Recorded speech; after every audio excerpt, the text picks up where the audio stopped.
mga guys, welcome back to my channel, Jess Automotive mga guys. Nakaugalian natin itong project car natin tuwing umaga, sinecheck up natin. Pero ang magandang balita mga guys, dito sa L300 yung general overhaul natin. Kaya ngayon umaandar na po ito. Ang pinalitan natin dito mga guys, buong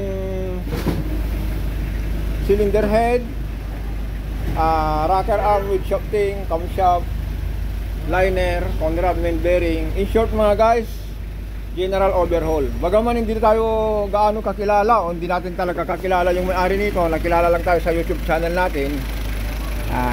Ito yung maganda mga guys. Umaandar na po siya. Kung pansinin nyo mo yung product mo, walang tapon po siya. Ganyan lang po yan. Ngayon mga guys, naka-thermostat na rin po yan. Nilagyan natin ng thermostat. Kahit general overhaul, bagong andar, para gusto yung may-ari po may balik sa dati.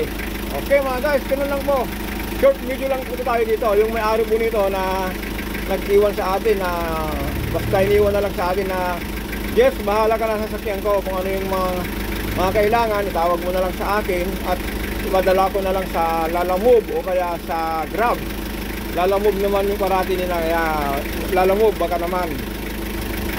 Nangyari po mga guys, general overhaul, pinadala niya yung mga pyesa, Conrad, main bearing, lahat ng pyesa, pati ko cylinder head.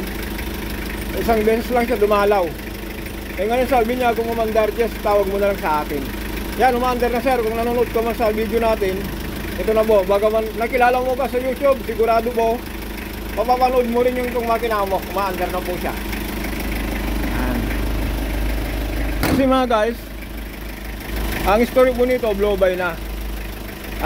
Loss compression, tapos yung yung langis po nagsusuka na. Kaya sabi niya, Jess, alam ko na sa model ng sasakyan ko kailangan na ng general overhaul. Pero sabi ko nung sa kanya, sir, check muna natin yung liner. Ngayon kung walang tama yung liner, pwede tayong piston ring lang. Bagaman nung nakita natin ang laki ng tama ng liner, ang ginawa natin mga guys, pull down transmission, pull down engine, general overhaul.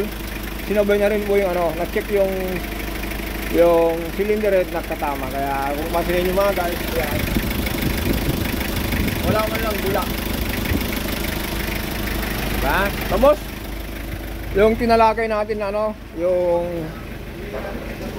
D4 BC, yung Starex. Ito po yun. Ito naman susunod natin. Tapos bago natin pala ito, meron tayong ginagawang trooper po doon, yung taga Quezon. Kaya tumatawag na rin sa atin. Ito, pinamasinshop na rin natin yung cylinder head. Kasi po mga guys, ang issue po nito, naghalo yung yung langis at saka tubig. Kung mapansin nyo po, itong cylinder head gasket nyo po, bago po yan. Yan. Tapos ito po yung injector, dito yung mga pyesa. Assemblin din natin to. Tawag ko natin dito Lego. Bahala na si Batman kung massemble natin to. Ito ulitin na mga guys. Itong L300, ang naging issue po, blow by. Nakita ko po na sabi niya, Jess, i-check mo lahat kung anong mga dapat gawin. Ngayon nung nakita natin na nakaproblema yung cylinder head, pinakompute niya kung magkano abutin. Sabi niya, sige, mas maganda bago na lang tayo kasi makatibid tayo. Kaya kasama ng rocker arm, kasama ng camshaft, salpak na lang. Tapos ang ilalitan, ulitin natin mga guys, liner. Yan. Okay mga guys, piston. Yung piston na 4. Yan. Ang nag-provide nito mga guys, yung may-ari ng sasakyan. Siya po ang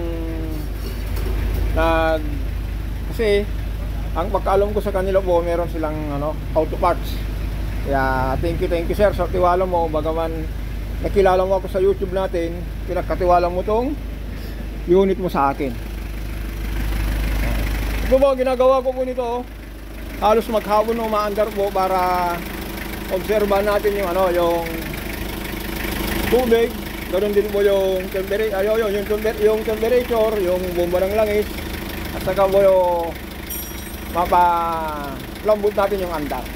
Yan. Okay, hanggang dito lang tayo mga guys. For the next video mga guys, dito tayo, Starex. Ano rin, top overhaul.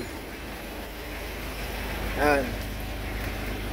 Naghalo yung ano, yung tawag doon na tubig at langis. Yung kanta po yun eh. Okay.